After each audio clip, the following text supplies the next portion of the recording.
I've been kind of MIA for a couple days. I had a very jacked up experience at one of my shifts that's never seen before in my entire life.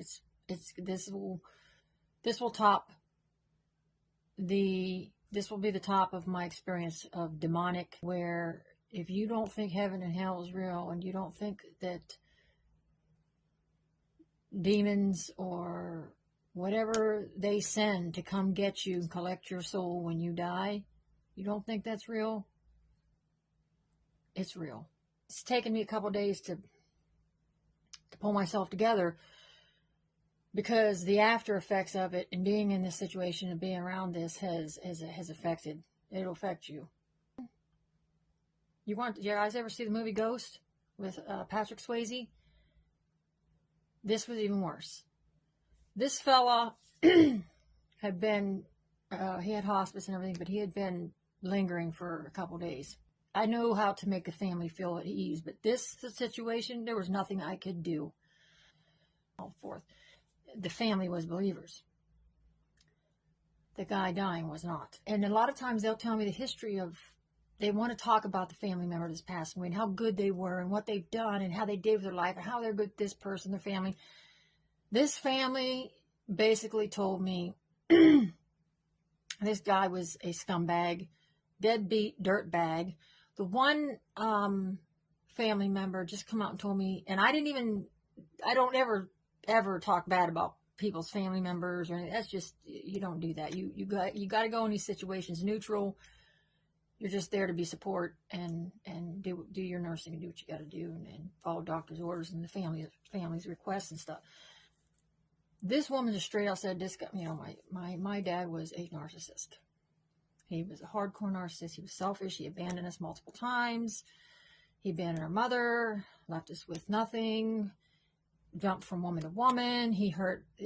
They had, on several occasions, he had found good women, and he hurt them, and through them, it just treated them like garbage, and these women were, this stuff, and here, when she's telling me this story, I'm relating because I've been through this, and I'm going, oh my goodness.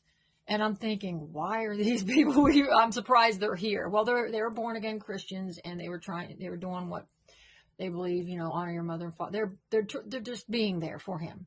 Okay. Some of the family members did not show up. Some of the siblings didn't want to be there. They didn't want to do with them, but some of the ones tried to uphold try to be there. The wives, none. One of them showed up, said, hell with him, good riddance. This guy did some dirty stuff to people.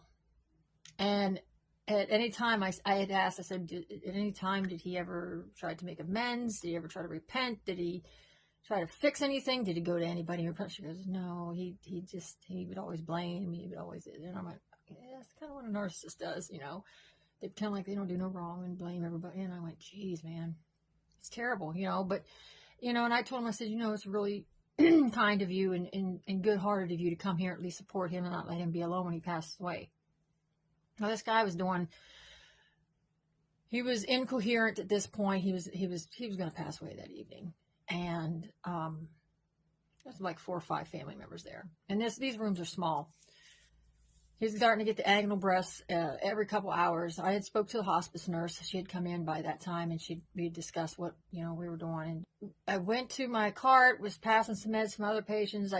Family member comes back out and says, "Could you come in here for a minute?"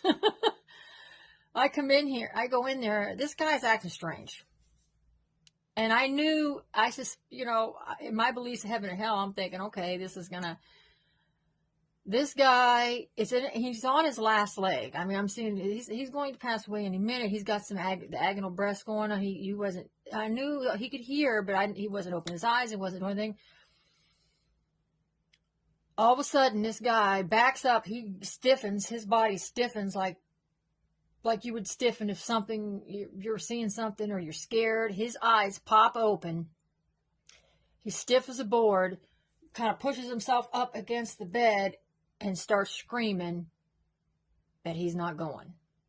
He's not going. He's not going. No, I mean the full on, full blown. And you want to talk about the family freaking out? They're trying to hold him down.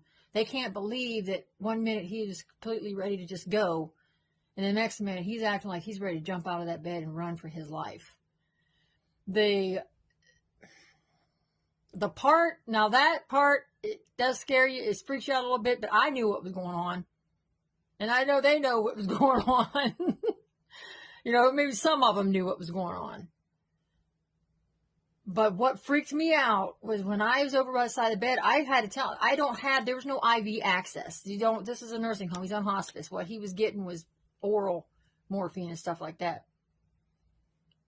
I couldn't shoot him up with something and knock him out. There's nothing I could do, it was almost like he couldn't hear what anybody else was saying when they're trying to calm him down on all. He's got his eyes fixed on whatever is standing in front of him or hovering down on him. These neon lights, those long, whatever, stupid hospital lights, the long ones. And this was an old nursing home. The lights start flickering. We never had any. I've never the whole few hours. Hours I'd already been there. I was there from 7 p.m. to 7 a, and I'd already been there 4 or 5 hours. Those lights never did that.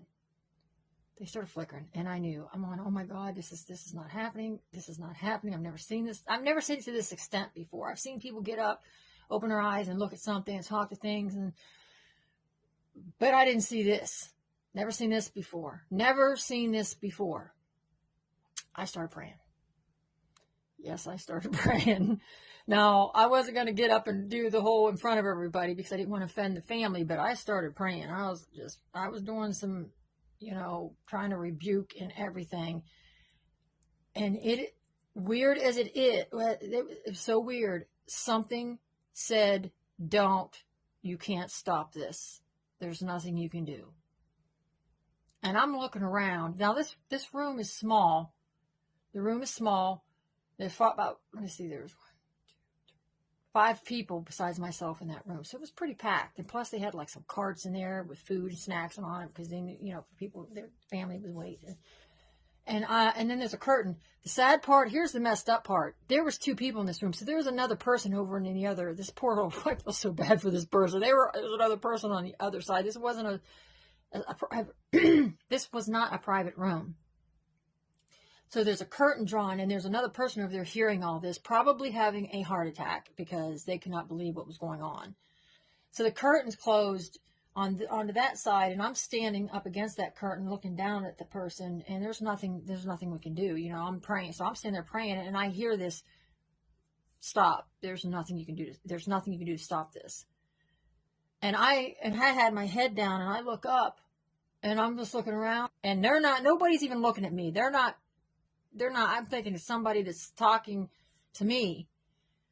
And I'm like, oh my gosh, I think there was an angel or something, or I know it wasn't bad. I mean, a bad spirit or anything. It's whether it was an angel, just watching him get taken away.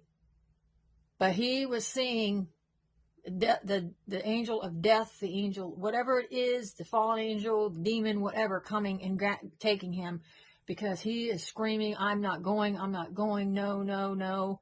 And that man literally went from that screaming and hollering to just the last breath, boom, done. And the lights were flickering. And everybody, I'm trying not to laugh. I wasn't laughing then, but when I sit and think about it, and when I looked up and I just looked at everybody, they were shocked. It was silence. Absolutely, you could hear a pin drop. Absolute silence, and everybody they were in shock. Because I don't think they really truly believed what they were seeing. And I wasn't going to tell them. I wasn't going to sit and go, hey, your father just got taken down to hell. They just came and got him. The only difference between this and Patrick Swayze's movie is you didn't see the dark, like, you didn't see the shadow come and grab him. You didn't hear that sound. That was the only difference.